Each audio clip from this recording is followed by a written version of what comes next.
مشکات شریف کی روایت ہے، حضرت ابو امامہ رضی اللہ عنہ روایت کرتے ہیں کہ جناب رسول کریم صلی اللہ علیہ وسلم نے ارشاد فرمایا، ما من احد یلی عشرة فما فوقها الا واتاه الله يوم القيامة مغلولا يده في عنقه فكه بره او اوبقه جوره اولها ملامة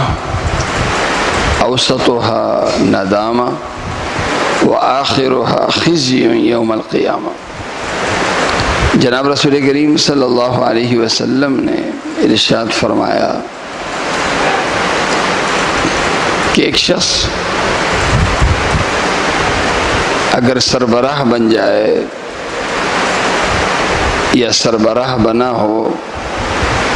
10 آدمیوں پر بھی، 10 آدمیوں کا بھی وہ بڑا بنا ہو، تو قیامت کے دن اللہ کے حضور وہ مجرم بن کے پیش ہوگا، اس کے گلے میں طوق ہوگا، اللہ کے حضور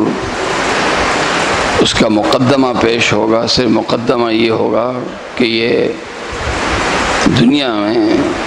کچھ وقت کے لیے 10 آدمیوں کا سربراہ بنا تھا، اب یا تو اس کی نیکی، اس کا عدل اس کو بے گناہ ثابت کر دے گا، اور یا اس کا ظلم اسے قصوروار اور مجرم پیش کر دے گا، اور یوں اس شخص کی آخرت میں تباہی ہو جائے گی۔ اللہ کے نبی صلی اللہ علیہ وسلم نے پھر ارشاد فرمایا کہ دیکھو، منصب کبھی مت مانگو، کبھی اس کی آرزو نہ کرو۔ منصب اور عہدہ اور سربراہ ہونا اپنی ابتدا کے لحاظ سے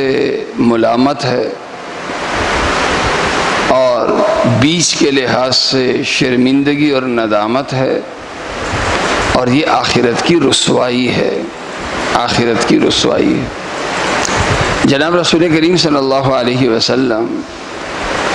ہماری ذہنی اور عملی تربیت فرما رہے ہیں کہ ایک مسلمان عہدے کو، افسر بننے کو،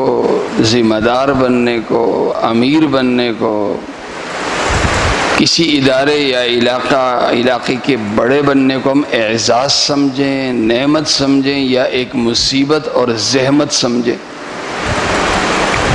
تصور یہ دیا جا رہا ہے کہ مسلمان اسے مصیبت ہی سمجھے، زحمت ہی سمجھے۔ کیوں؟ اس لیے کہ یہ ذمہ داری بہت بڑی ہے۔ اس ذمہ داری سے عدل کے ساتھ عہدہ برآ ہونا، عدل کے ساتھ اس ذمہ داری کا پورا کرنا تقریباً ناممکن ہے۔ اس لیے کہ جب انسان کے ہاتھ میں طاقت آتی ہے تو عموماً طاقت اسے مجبور کرتی ہے اس کے غلط استعمال پر۔ تو اس لیے اللہ کے نبی صلی اللہ علیہ وسلم نے جو ہماری تربیت فرمائی وہ یہ کہ عہدہ دے دیا جائے، ذمہ داری دے دی جائے تو اللہ کی مدد بھی ہوتی ہے اور اس وقت قبول بھی کر لی جائے، لیکن خود سے اس کی آرزو کرنا، اس کے لیے محنت کرنا، اس کے لیے دوڑ دھوپ کرنا، فرمایا اس لیے نہ کرو کہ یہ کوئی بڑی نعمت نہیں، کوئی بڑا اعزاز نہیں کہ اسے تم حاصل کرو۔ یہ اگر محنت سے، چاہت سے، آرزو سے یہ چیز حاصل ہوگی تو پھر انجام کیا ہوگا؟ جو اس حدیث میں اللہ کے نبی صلی اللہ علیہ وسلم نے ارشاد فرما دیا۔ اللہ تعالیٰ مجھے اور آپ سب کو عمل کرنے کی توفیق